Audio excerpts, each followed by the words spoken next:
नमस्कार मित्रों, an option में आप सबका स्वागत है। मित्रों, हम सॉल्व कर रहे हैं एक्सरसाइज 2.2 और आज के वीडियो में एक्सरसाइज 2.2 का क्वेश्चन नंबर फर्स्ट का सब क्वेश्चन थर्ड सॉल्व करने वाले हैं, जिसमें हमें क्वाड्रेटिक पॉलिनोमियल के जीरोस को फाइंड करना है। उसके बाद क्वेश्चन का सेकंड पार्ट है जिसमें हमें जीरोस और कोफिशिएंट के बीच में रिलेशन को वेरीफाई करना होगा। तो फर्स्ट पार्ट में हम सॉल्व करेंगे क्वाड्रेटिक इक्वेशन और जीरोस को फाइंड करेंगे।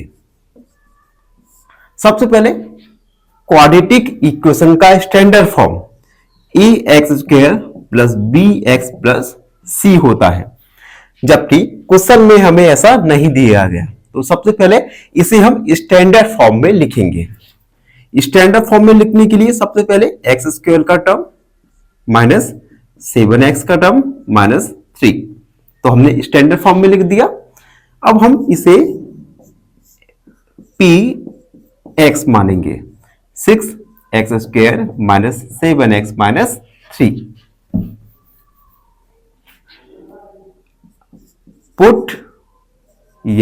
पुटिंग px इक्वल 0, px को हम 0 रखेंगे तो हमारा इक्वेशन हो जाएगा 6x² minus 7x minus 3 equal में 0। अब हम इस पॉलिनोमियल को सॉल्व करने के लिए splitting the middle term method का यूज करेंगे। Splitting the middle term method में हम मिडिल वाले टर्म यानी 7x को हम 2 पार्ट में स्प्लिट कर देंगे, मतलब तोड़ देंगे। तो हम लिखेंगे using splitting the middle term। अब देखिए इस मेथड में सबसे पहले हम ऐसे नंबर्स को फाइंड करेंगे।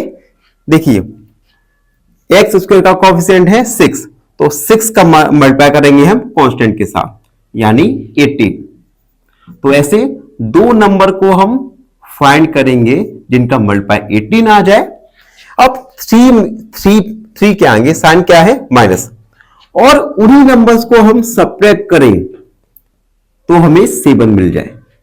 ऐसे 2 नंबर्स जिनका मल्टीप्लाई करने पर 18 और सब्ट्रैक्ट करने पर 7 आए। तो क्या आप ऐसे नंबर्स बता सकते हैं? अगर आपको पता है तो उन नंबर्स को कमेंट में जरूर लिखिए। ऐसे 2 नंबर होंगे 9 और 2। 9 में से 2 को सब्ट्रैक्ट करेंगे तो आएगा 7। 6x² माइनस ब्रैकेट में 9 माइनस 2 को लिखा, bracket close, x minus 3 equal 0।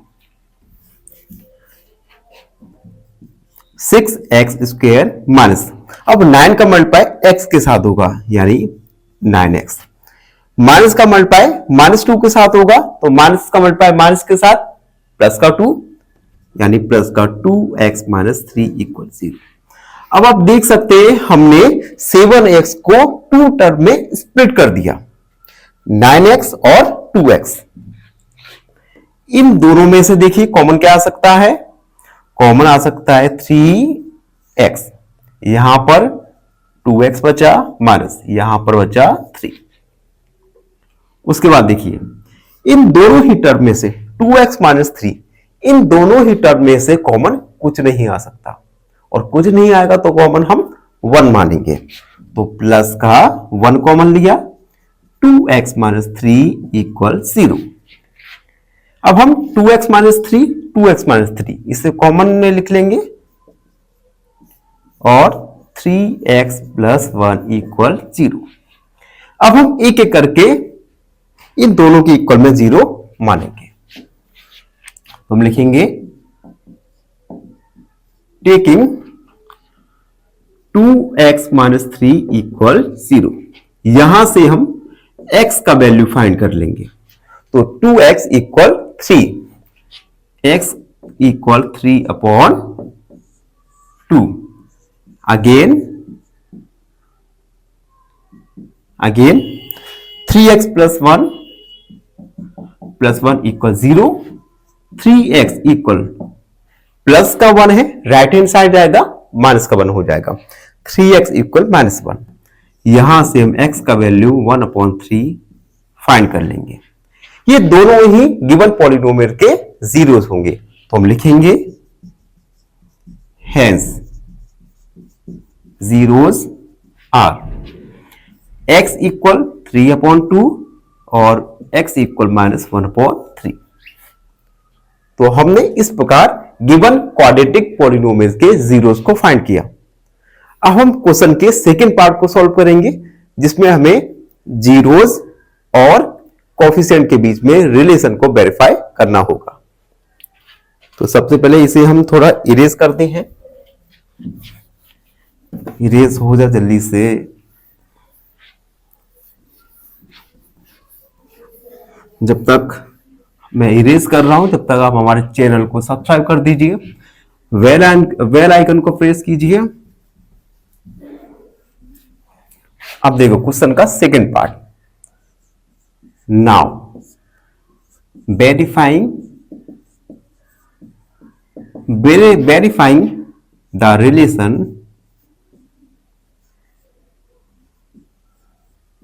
relationship between zeros and coefficient zeros और कोफिशिएंट के बीच में रिलेशन को वेरीफाई कर रहे हैं। px इक्वल था हमारा 6x² -7x -3। हम इस गिवन पॉलिनोमियल को पॉलिनोमियल के स्टैंडर्ड फॉर्म के साथ कंपेयर करेंगे। हम लिखेंगे compare with ax² plus bx plus c। यहां से देखिए x का कोफिशिएंट क्या है, यहां पर a, और यहां पर x का कोफिशिएंट है 6, यानी a का वैल्यू 6 होगा।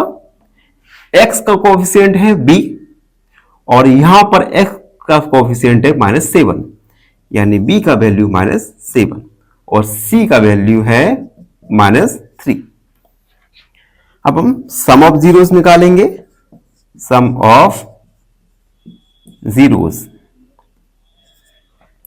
सम ऑफ जीरोस होता है alpha plus beta equal -b/a। तो देखिए अल्फा और बीटा, एक्चुअली में ये जो वैल्यूज आते हैं जीरोस के, इन्हें अल्फा और बीटा मानते हैं। आप किसी भी जीरो को अल्फा अथवा किसी भी जीरो को बीटा मान सकते हैं। तो देखिए सम ऑफ जीरोस यानी 3/2 प्लस -1/3 इक्वल माइनस बी का वैल्यू -7, ए का value 3।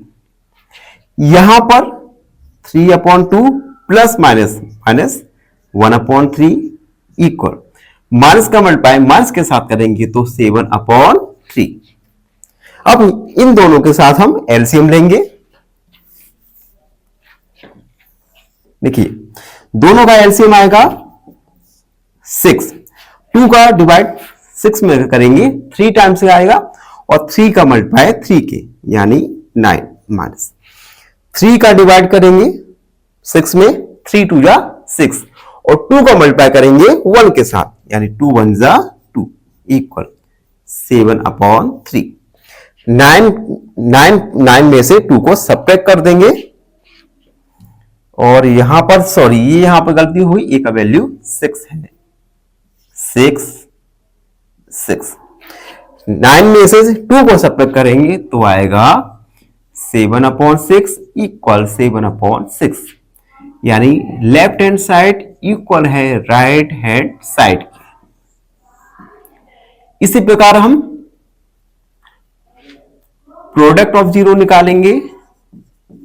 Product of zeros alpha multiply beta equal c/a।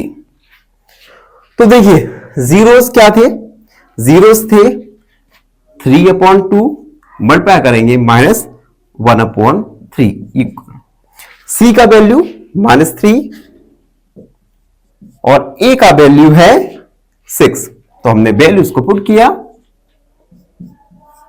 3 का वैल्यू -1 के साथ होगा 3 मल्टीप्लाई -1, 2 का मल्टीप्लाई 3 के साथ 3/6, 3 का मल्टीप्लाई -1 के साथ -3 और 3 का मल्टीप्लाई 2 के साथ 6 -3/6। आप देख सकते हैं लेफ्ट हैंड साइड और राइट हैंड साइड दोनों ही इक्वल है, यानी LHS इक्वल RHS लिखेंगे, हैंस वेरीफाइड। इस प्रकार जीरोस और कोफिशिएंट ऑफ गिवन पॉलिनोमियल के बीच में रिलेशन को वेरीफाई किया। आई होप आप सबको अच्छे से समझ आए हो।